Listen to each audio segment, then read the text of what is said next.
Ako urong dito, and I said I would stake my honor, my life, and even the presidency.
Ladies and gentlemen, the President of the Philippines, President Rodrigo Roa Duterte. Para sa pagbabago, sawa na ang bayan ko sa magnanakaw na tao.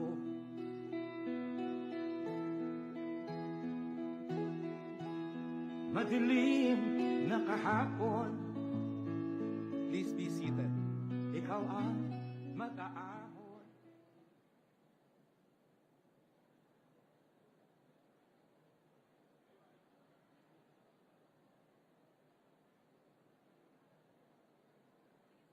Please be seated.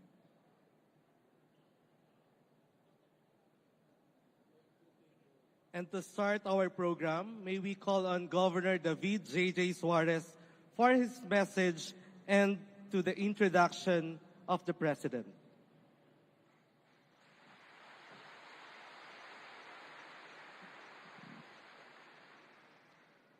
Magandang hapon po sa ating lahat. Isang makasaysayang araw ang nagaganap sa lalawigan ng Quezon ngayon. Sa pagtitipon po ng PULE, Provincial Union of Leaders Against Illegality, tayo po ay tumanggap ng napakalaking biyaya na binigyan po tayo ng mahalagang oras at panahon ng walang iba, hindi ang Pangulo ng Republika ng Pilipinas. Palakpakan po natin, Pangulong Rodrigo Roa Duterte. Binuo po namin ang PULE, mahal na Pangulo, upang tumugon sa pulisiya na labanan natin ang kriminalidad, pinagbabawal na gamot at insurgency sa lalawigan ng Quezon. Because of the PULE, we have partnered with the PNP and led to 2,905 successful operations. This is the way we answer the President's call towards genuine change, peace, and order in the province of Quezon. Mr. President, I have been governor for 3,115 days already. And it was my wish, while governor, that I shared the stage with the President of the Republic of the Philippines.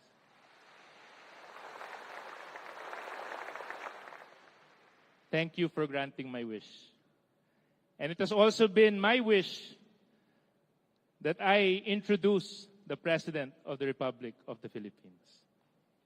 Mga kababayan, ang Pangulo ng Pilipinas, Mayor Rodrigo Roa Duterte.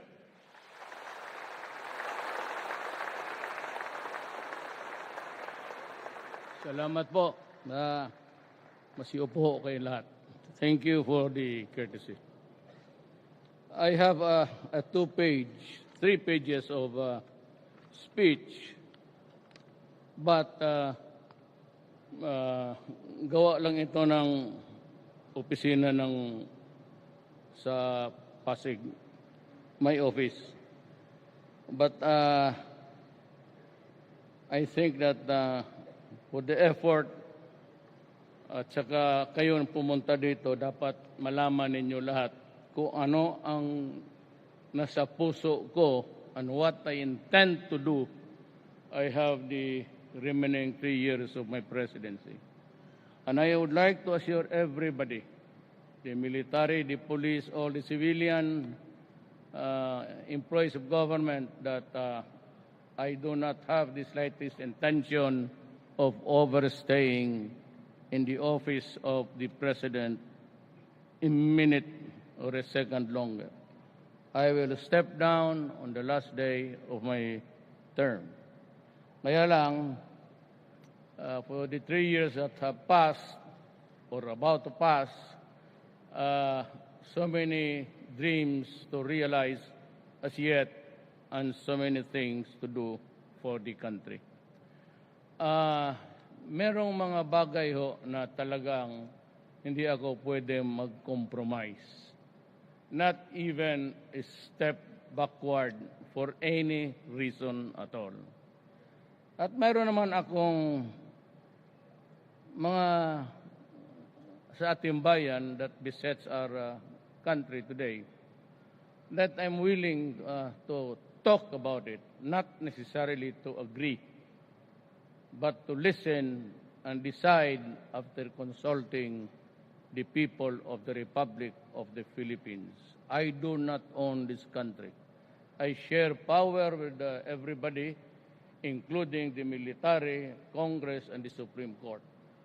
Nandyan lahat yan, and I have to reckon what is really the best that I can do from now on till the time that I should be stepping down. Please, alam mo, I do not really mean to sound the most honorable or the most cleanest politician in town. Meron ho akong mga butt of the matter.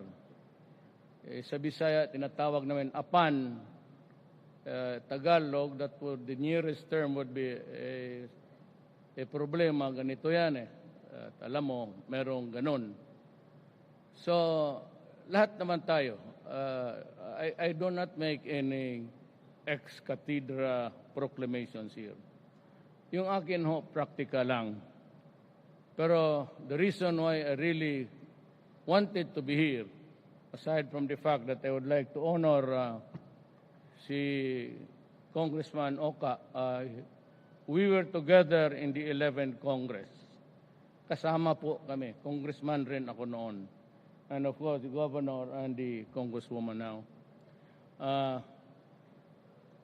Just to also share with you the burdens of the country. First is, I'd like to remind you, and myself, and everybody, na unless we can have law and order in this country, and unless we can put a stop to graft and corruption, believe me, even if there is another term for me or you give me another 4 terms, for as long as 2 factors are not present or obtaining in our country, there can never be true progress or development. It should always be a hanging factor sa atin dito lahat. Ngayon, ang una is,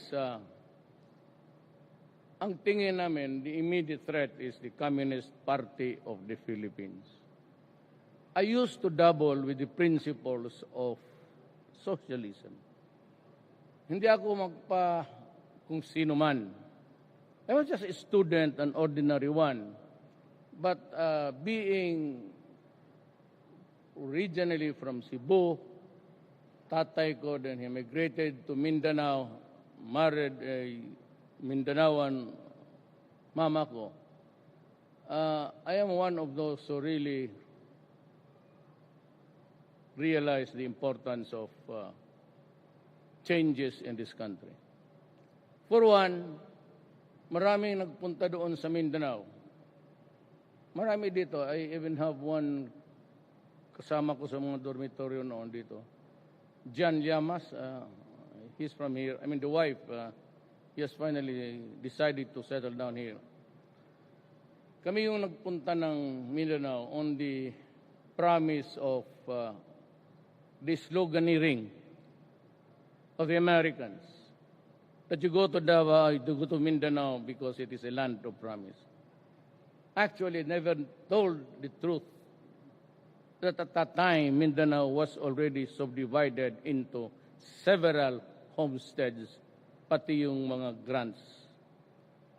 And yung mga insulares, the Spaniards who choose to remain here after the Americans came, got so many concessions about owning so many thousands of hectares of land.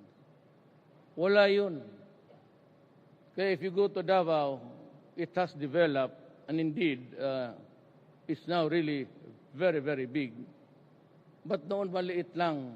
And pagdating namin doon, lahat ng mga lupa titulado na sa either half descendants of the Americans. But itong pamilya ko, well, those were the original, hindi naman Amerikano yan sila. Germans that were granted asylum by Quezon noon, nagpuntahan ng Mindanao. Yung si Inday. That's a bit parang Caucasian. Pero yun yung nakakuha ng mga lalaking lupa. So there's a problem about land and agrarian reform.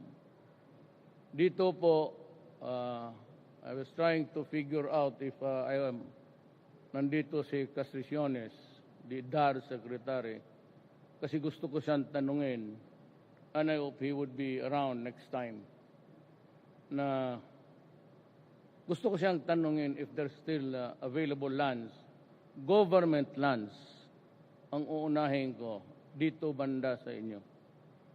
Kasi yan ang the most fertile issue ng komunista. Diyan sila ituturo nila yung I have been a keen student of socialism. Totoo yan, sabi nga ni Season, I am a poor student of socialism. Kasi kilala niya ako na maestro ko siya. He was my teacher, Lava, Lansang, Lapos. Yung puro big time na sa Hukbalhap noon, dumaan ako. Kaya ang utak ko, it's tainted with a strong desire for equality. Nagpunta kami ng Mindanao, yan nga ang gusto sana namin, hindi naman nangyari. And it's the most fertile issue until now in Central Luzon, in the Visayas, lalo na yung Bacolod, mga sugarcane plantations. Of course, ngayon, medyo down na because the thing is about fructose, hindi na talaga sugar. So, but the dynamics are still there. Alam mo, sinabi ko sa military, pati sa police, at sabihin ko na sa inyo lahat, we can never solve this problem in the Philippines unless we are able to tackle the issue of land reform. Kailangan talaga, kung maaari lang, mabigyan ang, land is really very expensive now. Even to own a few meters of land under the sun on a very small planet is already something which can mean big to somebody. Kaya dito unahin ko, if there's still government lands, pag-aralan na lang ninyo yung mga agricultural on itong uphill, I will, within the 3 years of my remaining, ibibigay ko sa inyo lahat yung lupa ng gobyerno dito. Wala nang silbi. Sabihin ko sa inyo, sa mga administrator, for what?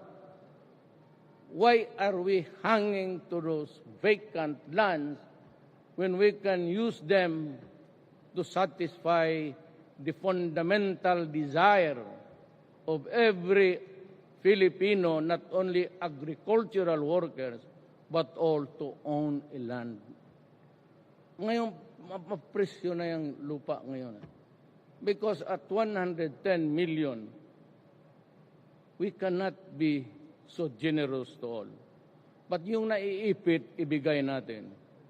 We have to snuff the life of the communists.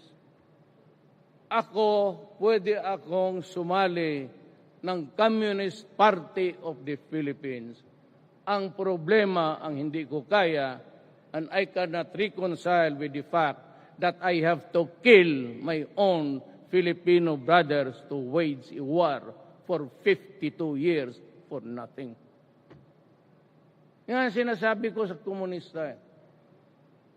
You have jeopardized, caused sorrow and misery to the country fighting for a lost cause. Wala na yung iduluyan ng komunista. It's over and done with. Kaya gusto ko kayo kung may pera lang, but I can make about a party of 10, papuntahin ko kayo sa China and tell me if there is a space there for communist takeover sa lupa. Wala na. And even Russia. Kaya gusto ko kayong gastos ng gobyerno, hindi ako. Walang pera. Pero papuntahin ko kayo. Gusto ko kayong mga komunista. Ako na, paalamin mo lang ako na I will guarantee your safety. Pababain kita. Ipakuha kita ng sundalo sa bukid at bigyan kita ng passport at maghingi tayo ng visa, and then you go and tour China and tell me straight in the face, pagbalik mo, kung hanggang ngayon tama pa ba yan ang the way that it's being fought. 52 years of killing. I have not seen ng isang grupong tao affected with mass insanity. Kagaya ko nakikinig ako kay Season. The problem is I cannot go into an armed struggle. Yung bibit-bit ka ng armas para manalo ka. Demokrasya lahat eh. Even China has had an election recently. Well, Russia, however it is rigged, kung rigged man, if at all, if you believe the enemies of Putin, pero there is a semblance of an election. At least majority of the Russians are happy of the progress of their country now. You cannot totally erase dissent. Pero ako lang, sabi ko nga, nagtataka ho ako, bakit mga tao magpakamatay at pumatay ng kapwa nilang Pilipino na walang kasalanan? Basta na lang patayin kasi hindi magbigay ng taxation, susunugin yung hindi iyo. And for what? For 52 years? At baka akala ninyo makuha ninyo ang gobyerno? Not in a million years. Hindi nga ninyo mahawakan isang barangay. Meron mahawakan ninyo, but there's always a rampage. And what cost? Sa karamihang namatay, na pinatay ninyo, pati mga sundalo ko, pati pulis ko. Natural. Trabaho nila yan. But anong kasalanan nila sa inyo? Nothing. Magdaan kayo ng detachment, mag-spray kayo ng M16, kung ano-ano. And what's the rallying cause? God? Kung Diyos, makaintindi pa ako. Well, if you face the ISIS, what do you think you should do? Allow them to decapitate you? Ayan, patayan talaga yan. Pero itong panggobyerno, no? Karaming namatay na walang kakwinta-kwinta. Karamihan namatay dito, alam mo, no? Barangay captain. Nauubos kayo. Aside from itong, pero na lang kung nandoon ka. But for how long would that be? That you cooperate with the enemy? How long would it take this revolution to succeed? Never. Never in your lifetime. Tapos yung sa Davao, ito namang mga kalaban ko na bastos talaga ang bunganga ko. Kasi sabi sa mga Amasuna kayo, wala kayong ginawa kung hindi magpatay. Kasi nagalit ako, sabi ko, ilang taon kayo sa kalihukan, movement. Ay, sabi niya, 17 years. Mag-asawa sila. So, may anak kayo, sabi niya, ito, kapatid namin. Akala ko NPA. Sabi niya, sir, ngayon lang kami nakita, after 17 years. Kaya kung nagsalita ako, silang dalawa ang nalecturean ko. What would have happened to the life of this person? Basta magpasarap na lang kayo. Tapos iwanan niyo. You do the biological function there for your gratification. Then you leave and leave your son with the... Mabuti na lang nakatapos ng high school. Kung namatay kayo, bakit? Ang komunista ba may memorial? Mabuti ka doon sa Davao kasi magsabi ka, permiso ka, o di sige. Sabi ko sa military, hayaan mo na lang. Just give them time. Namatay yung pinakatigas nila si Parago. I allowed the bureau, I paid for everything. And I told the military and the police na, regalo mo lang sa akin to so that I can more or less maintain my rapport with him. Nakakapasok kasi ako ng gubat. Ako yung kumukuha ng mga hostages. Kasi nga may sharing kami. Sa idea, land reform, gusto ko yan. Gusto ko bigyan lahat. Gusto ko bigyan ng trabaho. Kaya ako talaga nag-improve. Sabi naman nila hindi. But, things are improving. And allow Philippines about 50 years' time if you can cut the violence in this country and there is no corruption. Baka sakali talaga aakyat tayo. Pero kung magsige ang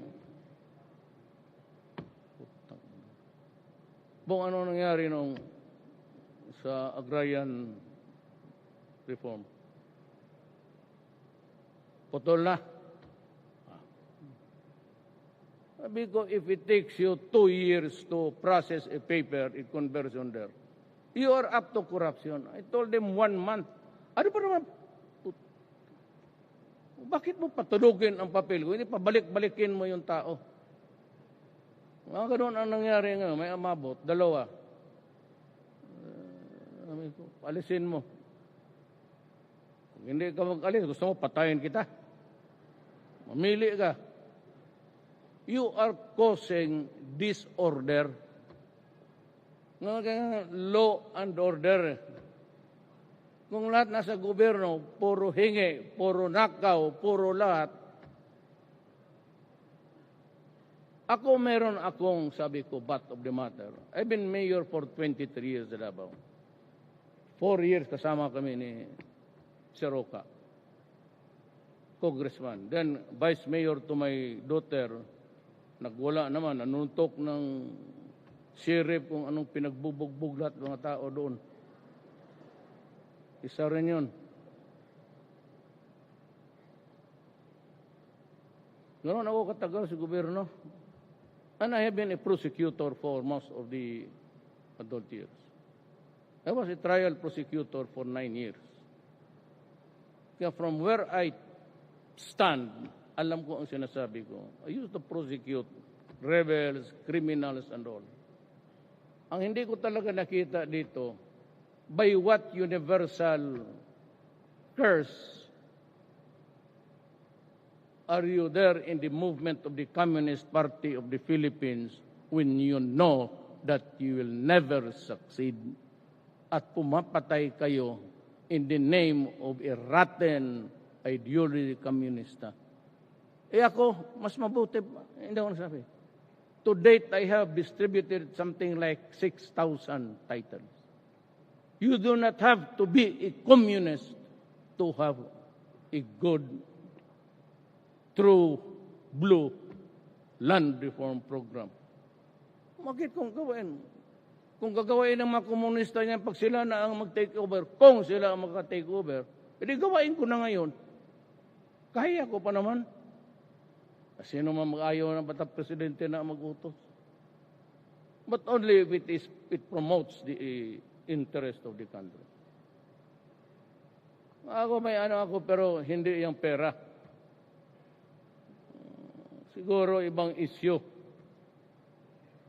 Babae.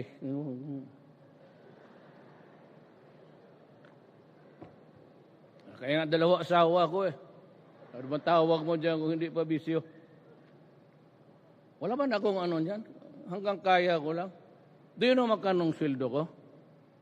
Yan totoo. The only thing that I get, maghanap kayo ng resibo dito. Dito sa gobyernong to. Wala makita. Mine is about 250,000 3 something. Dalawa ang pamilya ko. Di tag 100. Magkano ngayon kamahal ng gasolina pa? Tapos yung apo ko pa, kasi yung lola gusto doon sa kanya, di gastusan mo. Di, hanggang ngayon, I started to work for my children so that they can go to school. That was when I was, kalimutan ko nung kailan ako kinasal. Putang ina.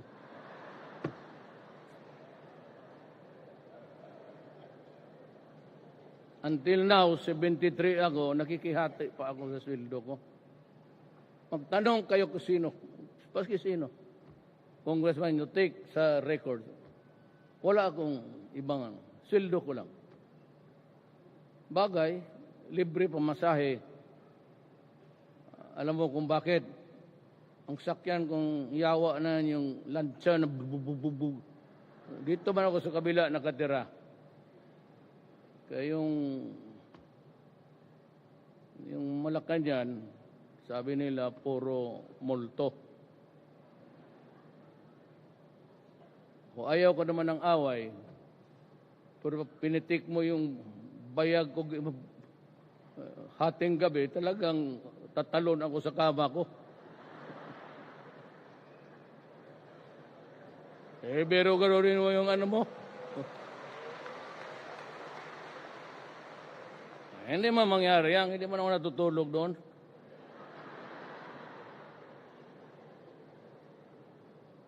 Ganito na lang. Ayaw ko makipagpatayan. Sa totoo lang. Taas nga ninyo yung kamay ninyo. Yung mga komunista lang. NPA. Tignan mo. Pagdating doon sa bukid, nakaharap, may armas na. Saan kayo? Hindi ka ba military? Ngayon, harap-harapan, nandito ako, okay lang. Sinong NPA dito? Ang number one na problema ko sa Communist Party, Communist Rebel Movements, itong Lucena. Quezon, yan. Yan, mamalang. Ngayon sa karami-rami, wala ni isa ang magtaas ng kamay.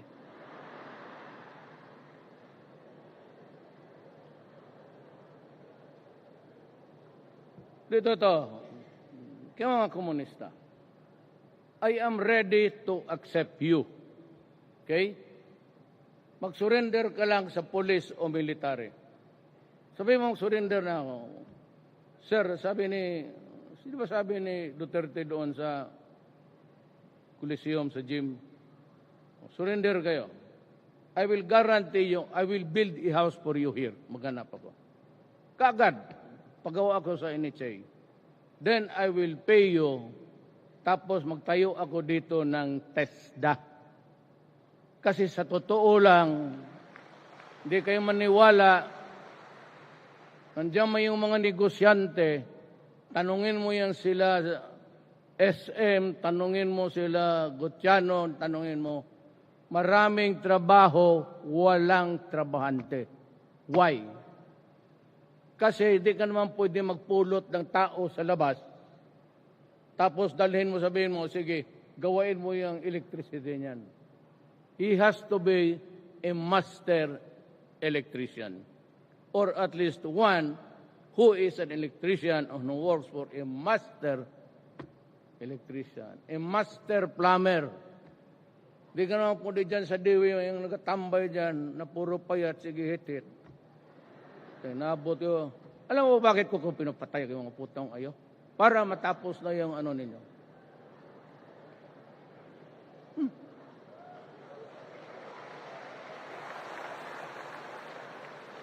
Kaya ko kayo pinapatay kasi sakripisyo masyado yung araw-araw. Nakaganong ka, walang kain. Hindi naman kumakain yung mga putang inang yan. Sabagay, kaya tumaas yung ating inventory sa bigas. Pas maraming duga, marami, hindi, kaya kita payat na mga ulol. Hindi ako makain. Kaya, sabi ko, wala tayo ikabigay ng bigas, di droga na lang para hindi na kumain itong mga gagong ito.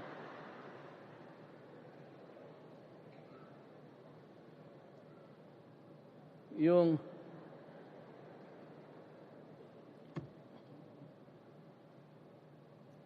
mga wala talaga.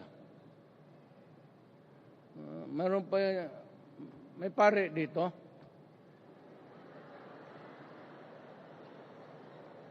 Hindi. May pare dito. Is there a priest here? Bishop, ninyo niyaya.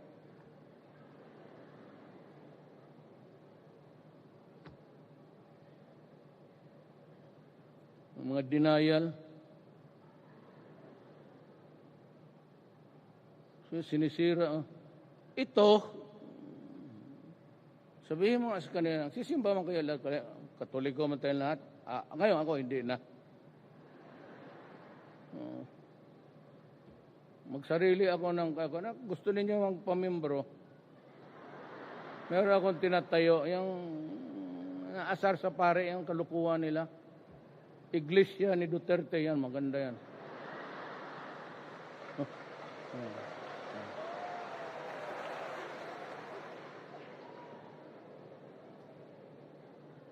Hindi ako maghingi sa inyo ng pera. Makinig ninyo sa wali ko, tapos mang-hold up tayo. Pag-hati-hatiin na lang natin. You know, there are yung mga progressive na. Hindi, wala naman akong sa kanila. Ba't ako yung nagasagutan kami? Kasi naintindihan ko yung human rights. The sanctity of life. Ateneo ako. San Beda ako nag-college of law. Alam ko yan, hati ako. Kasi minsan, pag ayaw ko yung pare, punta ako doon sa mosque. Nagdadasal ako ng sarili ko. Kasi lola ko, maranaw. Kaya kung saan lang para sa akin, my God nga eh. Your God is, but my God has a lot of common sense.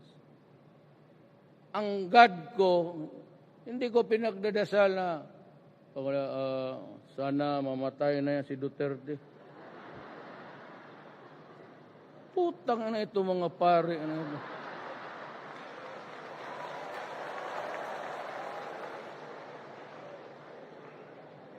Tapos ako pa ang masama. Ganito na lang, kayong lahat Pilipino, putang ina, ano ang nakukuha ko dyan pinapatay ko yan? Sige nga, tell me kung ano ang makuha ko dyan, sabihin mo, pinatay ko lahat. Sabihin natin na totoo, ano makuha ko? Ang makuha ko, true to life ako sa pangako ko. Anong pangako ko sa inyo?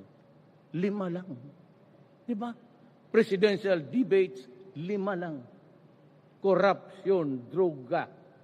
Tapos sabi ko, yung, paano ko, ang bill. Nakita naman ninyo yung bill.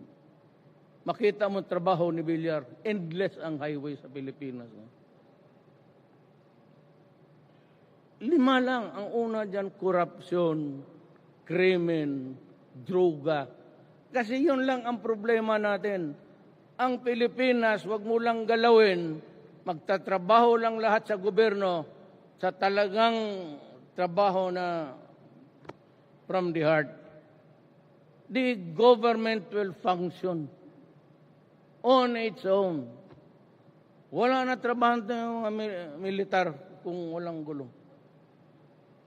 Nandyan lang sila sa kampo. Yung mga kalyo nila, liliit na. Wala naman lakad. Wala nang kalaban. Anong makuha ko dyan? Pag natapos ako ng pagka-presidente, plus yung 23 years kong pinatay doon, karami kaya noon. Hindi naman nag-abot ng 5. Pero 5,000 siguro. Ha? Hindi, biro.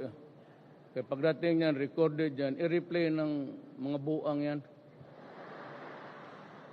Tapos sabihin mo, Duterte admits killing 5,000. Hoy, buang istorya lang yan.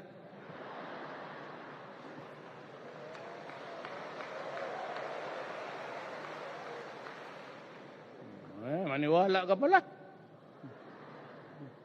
Pero di ba sinabi ko sa inyo, do not destroy my country. Tumatakbo ako ng presidente. Mayor ako ganoon din. I will build a city that is safe and comfortable to you. Do not destroy it because I will kill you. Do not kill our sons and daughters. Yang droga na yan, because I will kill you. I could not be more clear than that. Pag sinira mo ang bayan ko, talagang magwawala ako. Kayang nangyari nung 5 days ago, ang nagmi-maintain ngayon ng Cebu, ang mga bata. Kung may parokyanong makita nila at naghahanap, dadalhin nila doon, pahititin nila. Sila na ang kukubra, pati ang mga bata, shoot na rin sila. As young as 6, 8, 9, 14. Kita mo ginagawa ng mga ulol. Tapos sabihin mo sa akin sa human rights, there's a son of a bitch lying dead there. Yan lang ang worry mo. Tapos sinisira ang bayan ko. Putang ina mo, papatayin talaga kita. What are you doing to my country? It is self-preservation of the Filipino people. Dalawa lang, pare-pareho kami ng military dyan. To protect the people and preserve this nation. Kaya nga tayo nagkagira-gira dyan sa mga rebelde na yan. 1,600,000. Ayaw maniwala na mga ulol itong human rights. Sabi nila, yung 3 million ni Santiago sa Pedianon, sobra-sobra yun. So pagdating kay Bato, sinabi ko sa kanya, Adre, bilangin mo talaga ng gusto. Open the records.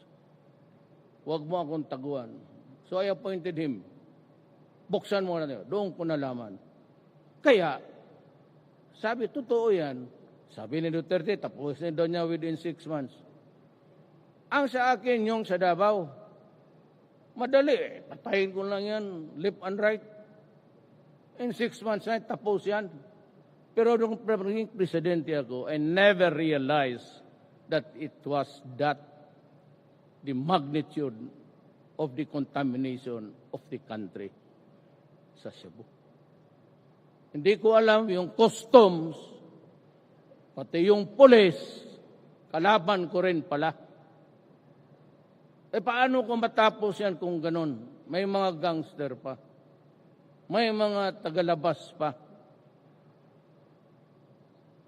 Kaya nga itong mga bata ginamit nila. Kaya nagwala ako. If you are not the president, maybe you can excuse yourself by saying, that's the job of the police and the military. So why do we have to fuck with that? Pero kung ikaw, President, kaya wala itong katapusan, I'm warning again. I will go after you. And I will kill you. Sigurado yan. Mabuti pa, patayin mo na ako ang una. Kung kaya mo. Kaya hindi talagang yayariin kita. Imagine, 1.6 sabi ni Bato. You think it's just a joke? 1.6 Filipinos addicted to Shabu. You think the number is a joke?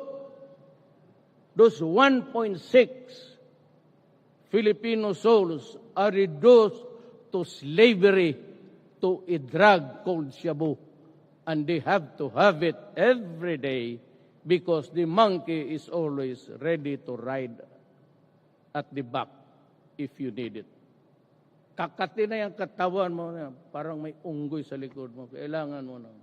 Wala kang pera, pumatay ka, magnakaw ka. So,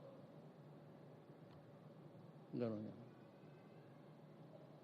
Marami pa daw na hindi ko may nagsabi pa dito yung mga atribida. So I stop saying about the rape of... Bakit ko bakit ko taguin yan?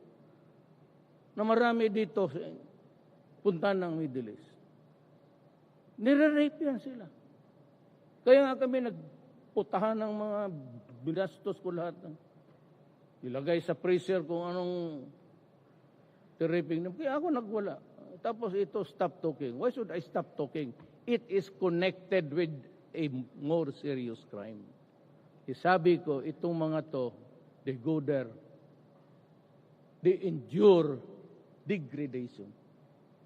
Because in some parts and some tribes, if you are a slave working for them, or if you are a house help being paid, rape is always part of the territory, and they endure it for 3 to 4 years kasi they have to remit the money so that their children here can go to school and get an education. So what happened? Saan na yung dugo nila pati pawis nila? At yung loss of dignity ng tao. You strip her of all semblance of you. Kaya yung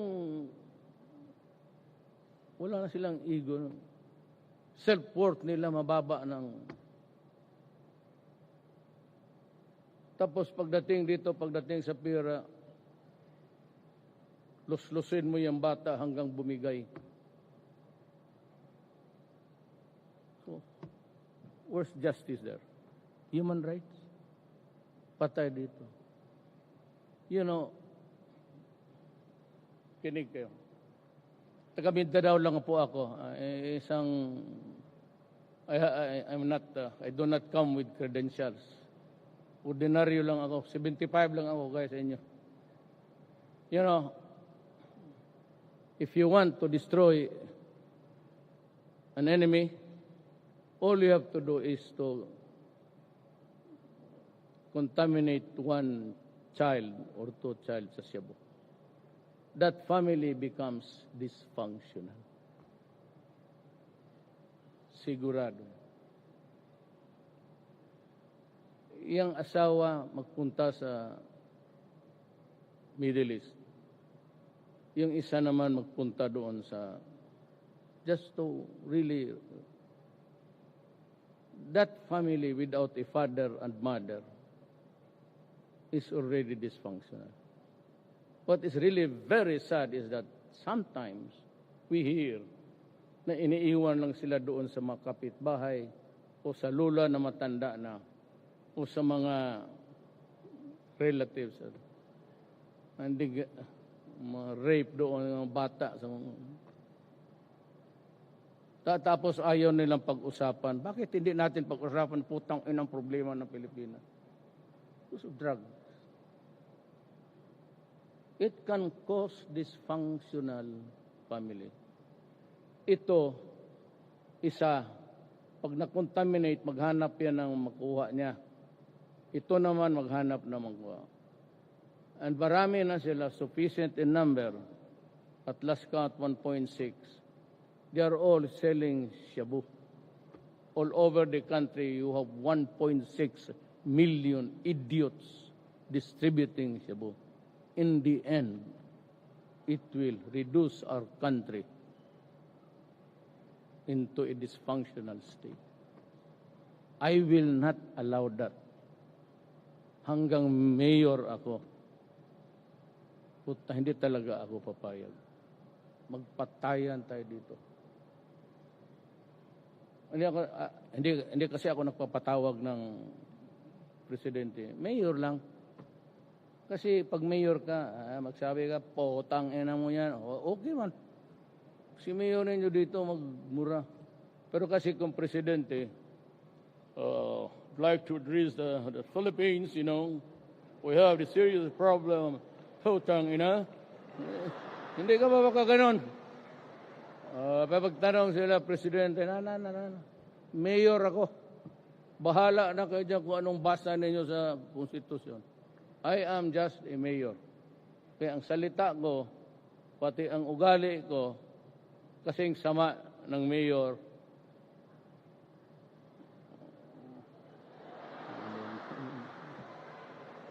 Hindi naman.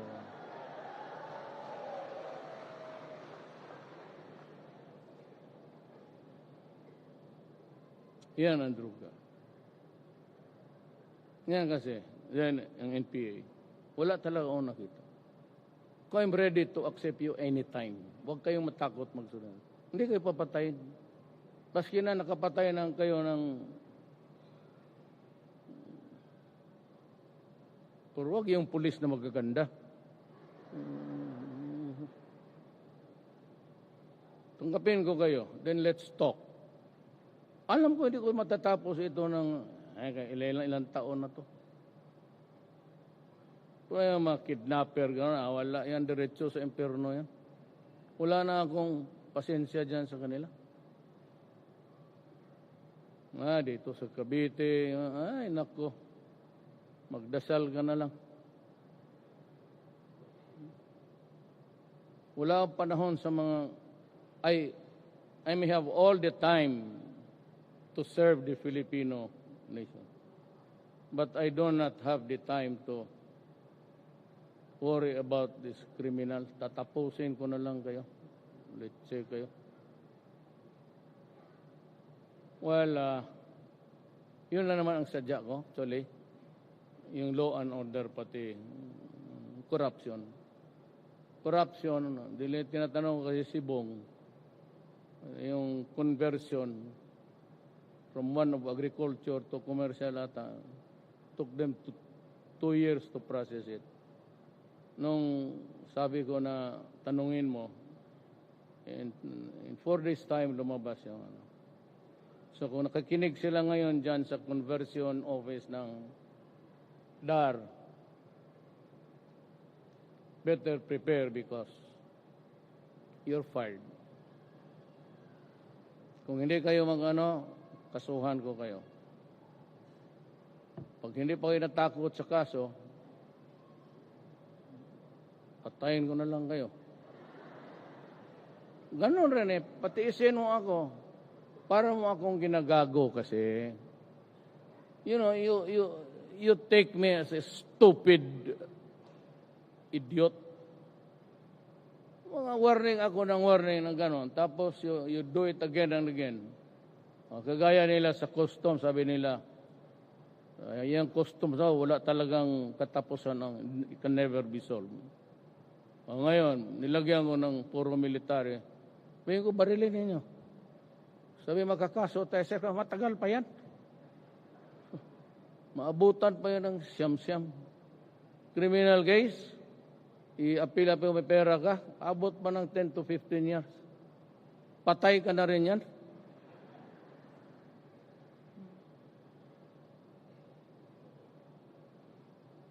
Ang gaya ko, kulungin mo ako, 73 na ako. Pakalabas ko, 76.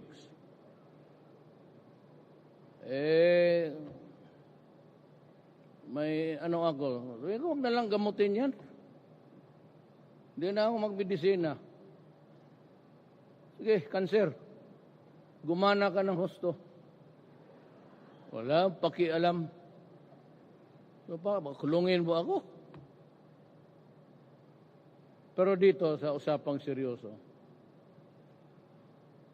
wala akong dito. NPA, I offer you peace. But kung magkita tayo sa bukid, ang order ko sa military, huwag na rin patagalin, ubusin na ninyo yung mga yawa na yan. Basta naghawak ng baril, sabi ko, barilin mo, patayin mo. Kasi yung mga sa pulis, ganun rin. Yung mga kidnapper, pag nahuli ang kahawak ng baril, patayin ninyo.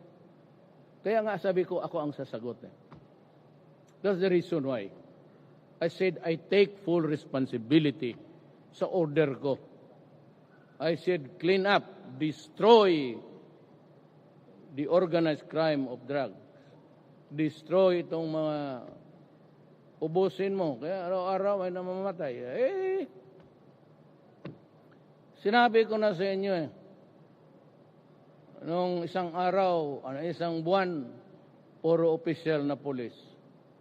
Sinabi ko sa inyo, opisyal ng PDEA, putang ina ninyo, sinabi ko sa inyo. Pag sumali kayo dyan, mauuna kayo. Let's say kayo. Hindi kita palusutin. Kaya parang niluloko mo ako. Kung hindi sana ako ang presidente, bahala kayo. Uwi na ako doon sa amin. May mga naitira pang magaganda. Hindi naman masyado matanda. Pero may edad na kasi ano ko wala namang sasagot sa akin na ano. Either kung hindi byuda, hiwalay sa asawa. Sinong hiwalay sa asawa dito? Paiwan na ako ng isang gabi. Istorya, tok-tok lang. Total, ako lang ang lumilipad talaga ng gabi. Ako lang ang lilipad ng helicopter. Pag take off niya, madilim masyado, wala na makita. Totoo. So, ako lang ang nagbiyahe ng gabi. May aeroplano o chopper. Sabi ko na sa piloto, pag bungguin mo, yung mataas talaga na bukid para sigurado.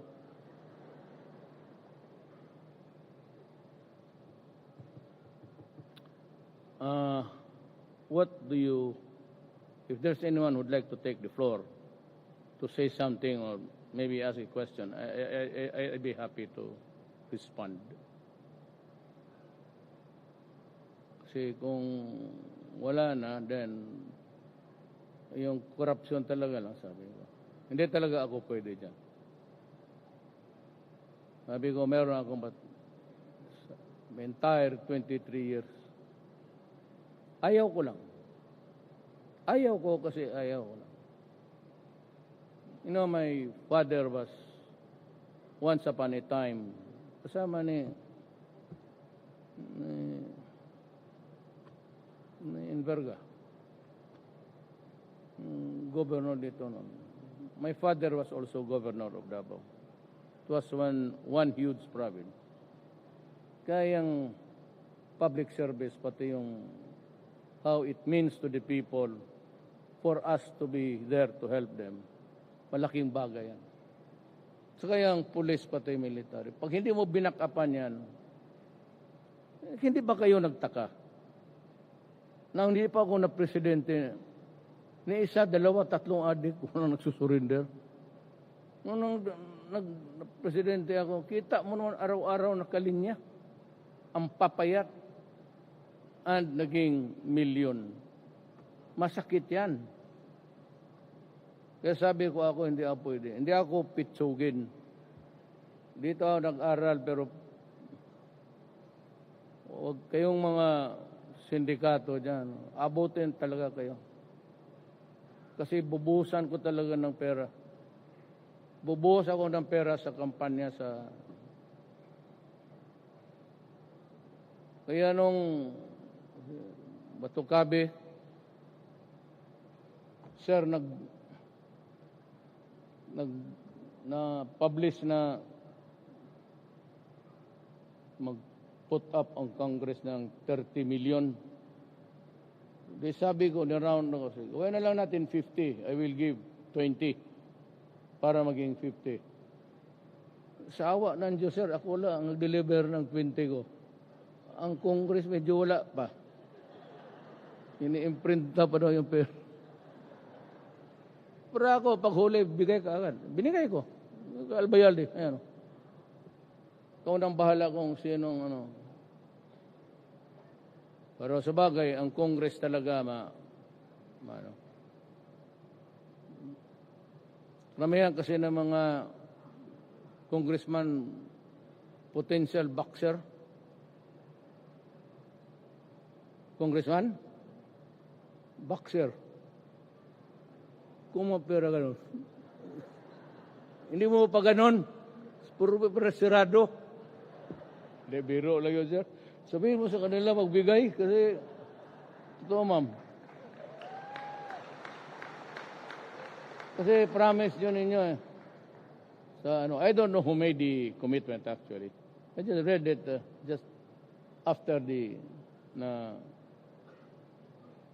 kasi tinanong ko si Albayalde, nagbigay na ba yung 70 pa? Okay, I'll look for an opportunity to remind them. Para maglakas naman ang loob ng pulis. It was solved on record time. So, marami pong salamat. This is the first time that I have visited you actually after the elections. I remember coming over, but it was a whistle stop. Daan lang kasi for lack of material time even to... Saka po, wala akong kausap rito. I never had... I only had si Aimee, si Abet, Bataan, dyan sa home province ko sa Cebu, wala ako. The entire Cebu, wala ako ni isang barangay captain. In Mindanao, si Subiri lang, si Angel Amante, Agusan, pati sa Davao. Kaya, alam ko na utang ko ang, the presidency actually, seriously now, the presidency is a gift from God. Bigay talaga ng Diyos yan.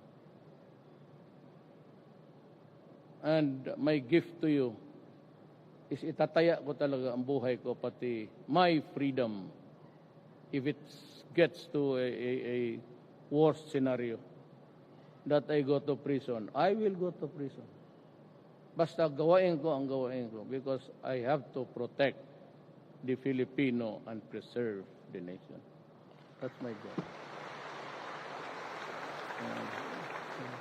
And I have to, it's dark, sabi ko, but I travel at night. Kasi kaming mga Mindanao, karamihan sa amin, wakwak. Salamat po.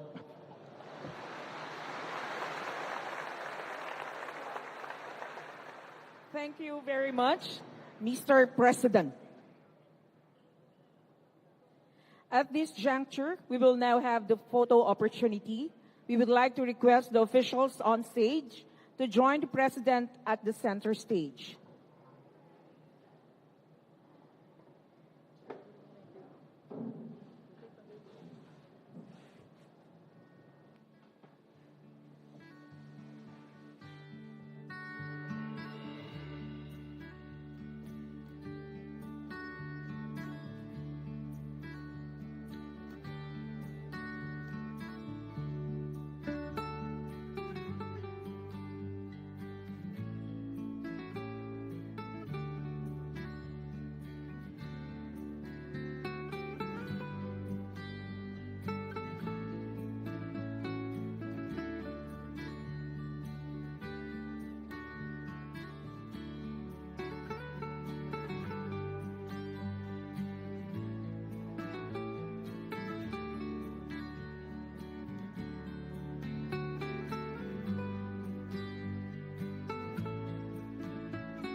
Thank you.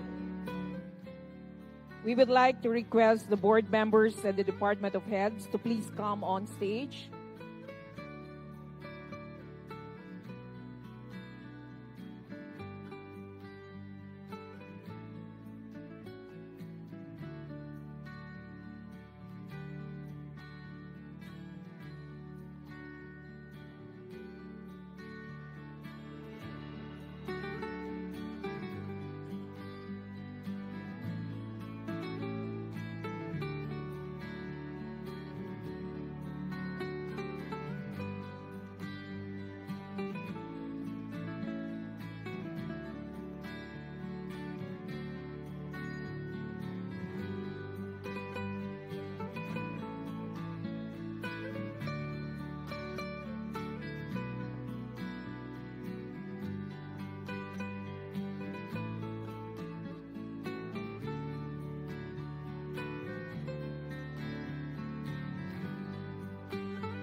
Thank you.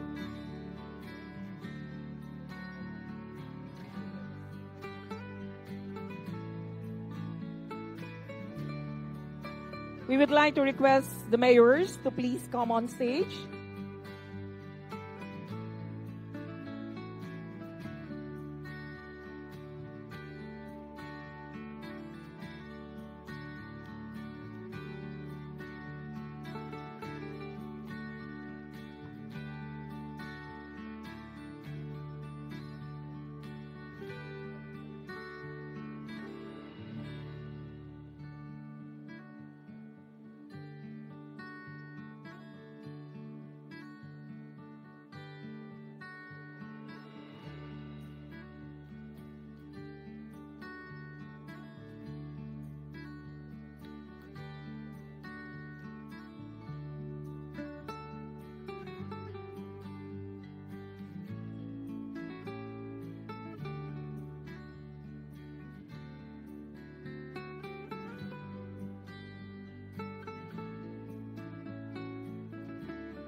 Thank you. Once again, ladies and gentlemen, the President of the Philippines, President Rodrigo Roa Duterte.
magbabago.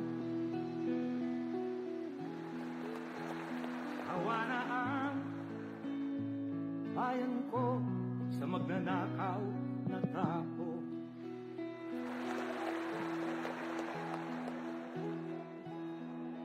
Once again, ladies and gentlemen, the President of the Philippines, President Rodrigo Roa Duterte. Sa piling mo,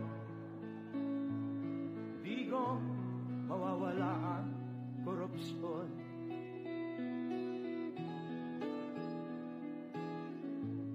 Tayo na, Pilipinas, tayo na magbago. Pinapakiusapan po ang lahat na manatili sa kani-kanilang upuan. Sa pagkasenso, Muli po, pinapakiusapan ng lahat na manatili sa kani-kanilang upuan.